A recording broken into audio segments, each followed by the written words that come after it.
Here's where it starts to get a little bit fun, if that's a fair way to say it. So we've learned a couple of things already. We've learned, number one, how to take the chemical formula and find the percent of hydrogen and the percent of carbon. When we did percent composition, that's what we did. And we could say that a compound contained 72% carbon and 28% hydrogen. Okay, and then we also learned about what are called molecular formulas and empirical formulas.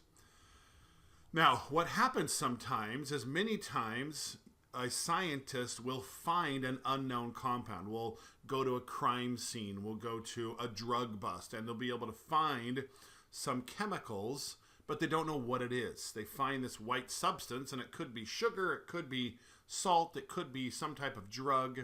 Okay, and so many times what a scientist has to do is they have to take that unknown compound and figure out what compound it is.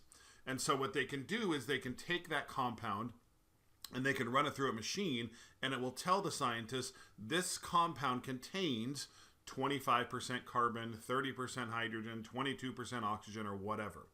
And then from there, there is a process that we're going to learn about how to find the empirical formula. So if you know the percentage of each element in a compound, we can go backwards and we can find the empirical formula. But you must be given those percentages, okay? And so to do that, it's a 4-step process. So number one, and this is the easiest step, literally all you do is you change that percent sign to grams. Okay, you assume there is a 100 gram sample, and so all of those percents just change to grams. Okay, number two, you convert the grams to moles of each of those individual elements.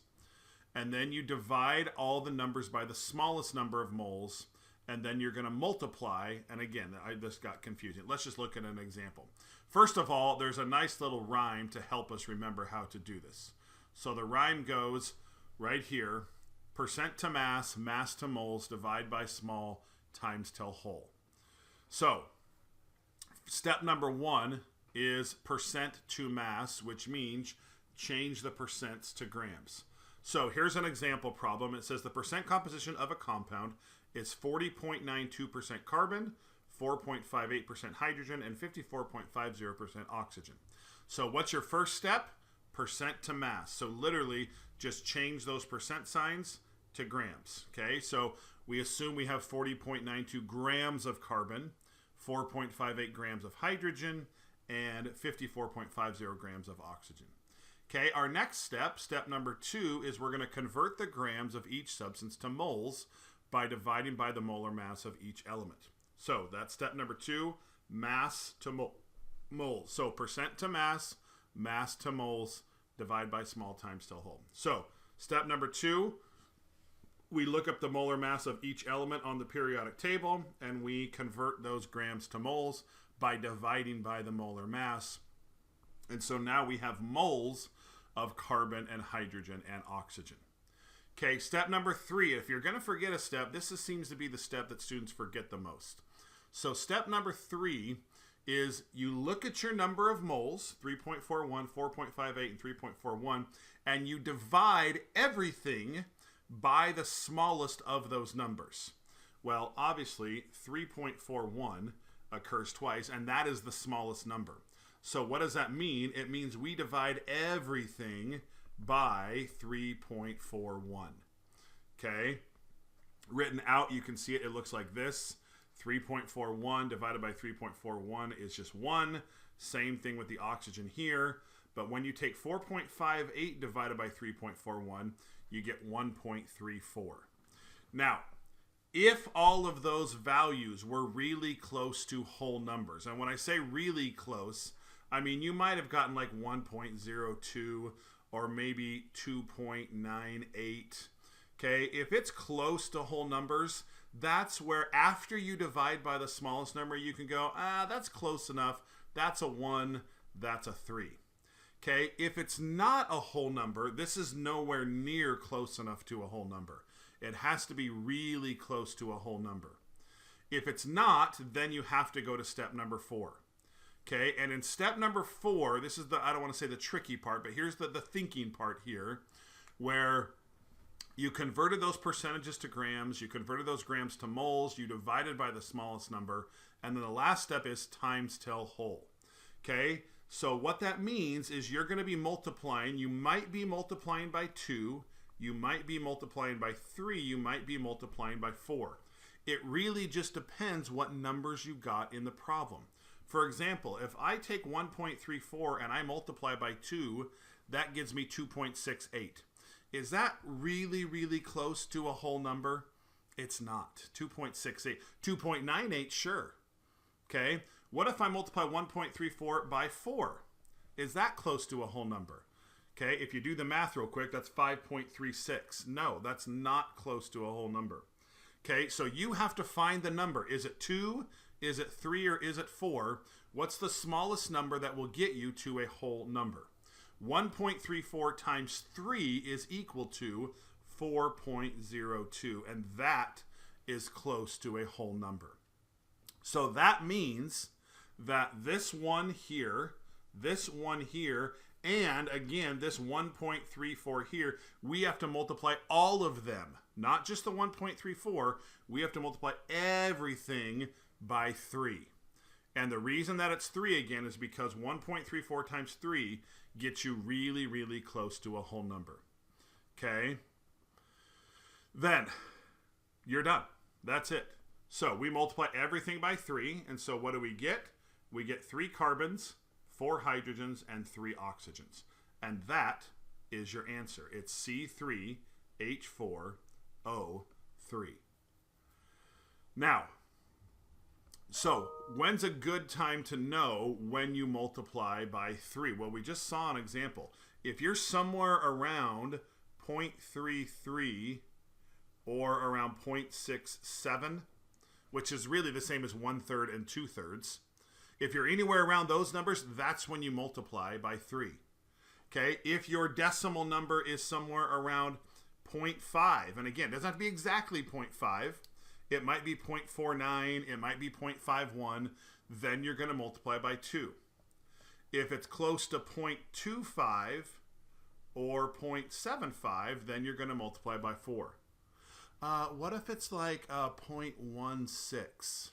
That usually means you made a mistake somewhere. Okay, if it's not close to a whole number and not close to a half, a third, or 2/3, or 1/4 or 3/4, then you probably made a mistake somewhere.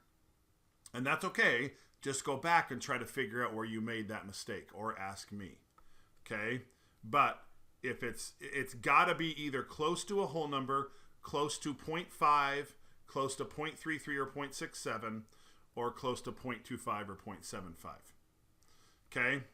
Now, once you have that empirical formula, which we do now we can say, okay, remember that the empirical formula, guys, isn't the real formula. Remember, we call that the molecular formula. Okay, this is just a ratio of the atoms to each other. Okay, and here in this next paragraph, it tells you, once you find the empirical formula, you may be asked to find the molecular formula as well. And in order to do that, they must tell you what the molar mass of the molecular formula is. Okay, and I think we've looked at this already.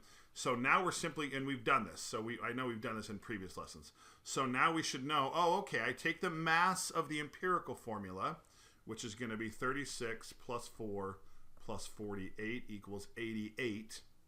Okay, and 264 divided by 88 equals 3, which means that the molecular formula, I have to multiply everything in here by 3. So we're going to have C9H12O9 as the molecular formula. Okay, let's look at one more example. Okay, so remember our rhyme. Percent to mass, mass to moles, divide by small, times till whole. Say that a few times, and then you'll remember it. Okay, so percent to mass, so that's grams of potassium, 34.77 grams of manganese, and 40.51 grams of oxygen. And hopefully you're writing this down here with me. Molar mass of potassium, 39.1 grams per mole. Manganese has a molar mass of 54.9 grams per mole, and oxygen is 16 grams per mole. Okay, so now I need my calculator. I'm going to take 24.75 and I'm going to divide by 39.1. And again, I'm not worried about what do I put in my answer? Doesn't matter. Okay, the more you go out, the better. So I'm going to say 0.633 moles of potassium. 34.77 divided by 54.9 equals the same thing, 0.633. Does that always happen? No, it doesn't. And, not times, equals 40.51 divided by 16 equals 2.53 moles of oxygen. Okay, so we've gone percent to mass, mass to moles, divide by small. What's my smallest number here? Is obviously 0.633. So I'm going to divide everything by 0.633. And that equals 1 mole of potassium, equals 1 mole of manganese, and equals 4. And again, let's check in the calculator. 6.53 divided by 0.633 equals 3.997. See how it's really close to a whole number? We can absolutely say that is a whole number. Okay? And that's it. We're done. Okay? So what does that mean? It means that, we don't have to do the last step because they're all whole numbers already. So the formula is just KMNO4. Okay? And that is the empirical formula. And then for the molecular formula, they tell us the molar mass is 158. So I've got to take the mass of this and figure out what it is. Potassium, again, roughly 39.1.